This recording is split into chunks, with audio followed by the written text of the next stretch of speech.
Alors, vu que la dernière émission était très sérieuse, sur le son, un sujet assez important, là on va faire un truc un peu plus détendu.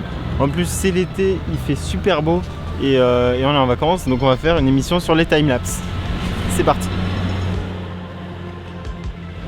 Et vous êtes posé sur un parc-mètre.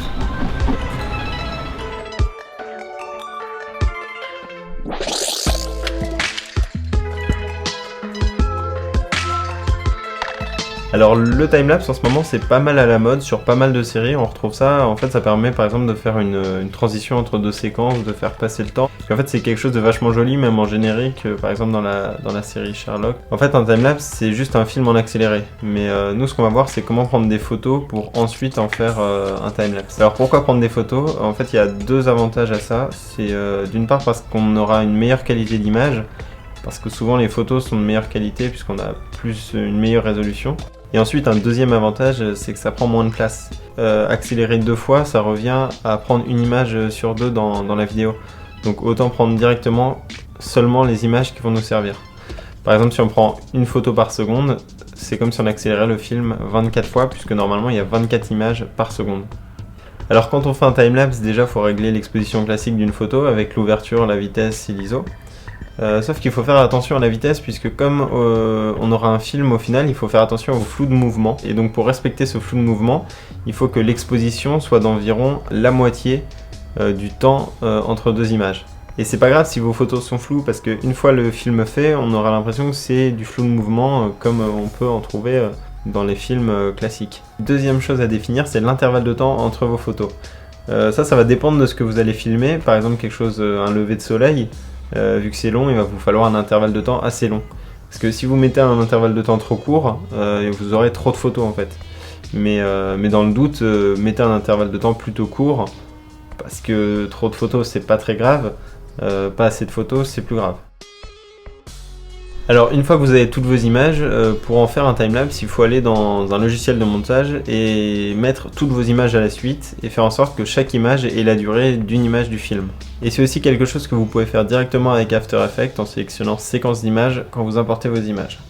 Alors toutes les caméras peuvent prendre des timelapses parce qu'il suffit de pouvoir prendre des photos, mais le mieux c'est d'avoir un intervallomètre intégré qui va vous permettre de définir un temps d'intervalle entre chaque image. Après vous avez des applications pour téléphone qui vont directement vous faire le timelapse et même faire la vidéo en fait. Vous n'aurez même pas à aligner toutes les images bout à bout. Donc vous pouvez trouver ça sur Android ou sur iOS assez facilement.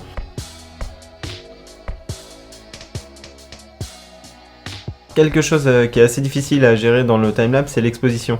Parce que soit vous choisissez d'avoir une exposition automatique à chaque photo, mais vous risquez d'avoir des petits scintillements dus au changement de luminosité. Ou alors le mieux c'est de faire une exposition manuelle, mais dans ce cas là c'est assez difficile de prévoir quelle luminosité il y aura à la fin de votre timelapse, qui en plus peut ne pas être la même que la luminosité du début de timelapse.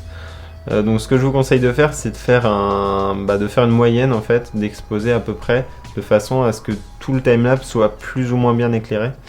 Voilà, maintenant c'est à vous de filmer vos timelapses et n'hésitez pas à tout filmer puisqu'en fait on ne peut pas se rendre compte du résultat avant d'avoir filmé en timelapse puisqu'on ne peut pas voir en accéléré. Enfin moi je ne peux pas. Un truc pas mal à filmer en timelapse c'est de filmer les nuages parce qu'ils se déplacent assez lentement, ils se déplacent dans la plupart des cas et on a rarement l'occasion de voir la trajectoire qu'ils prennent sur le long terme. Donc c'est souvent assez sympa comme résultat.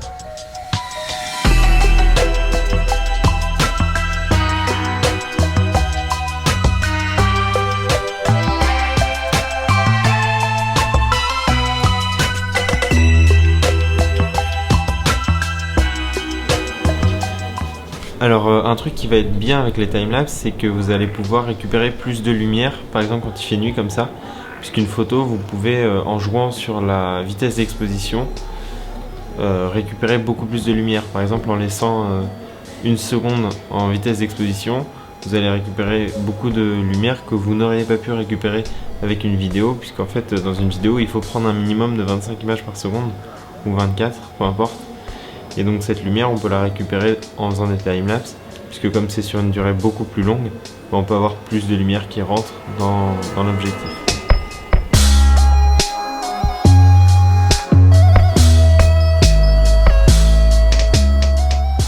Et en fait, en filmant avec une exposition très longue, on a tellement de lumière qu'on voit des choses qu'on ne peut pas voir à l'œil nu, de la même manière qu'en filmant sur des longues durées, on verra des déplacements qu'on ne voit pas à l'œil nu. Donc c'est un peu ça la magie du timelapse, c'est de pouvoir voir des choses qu'on ne pourrait pas voir avec nos yeux.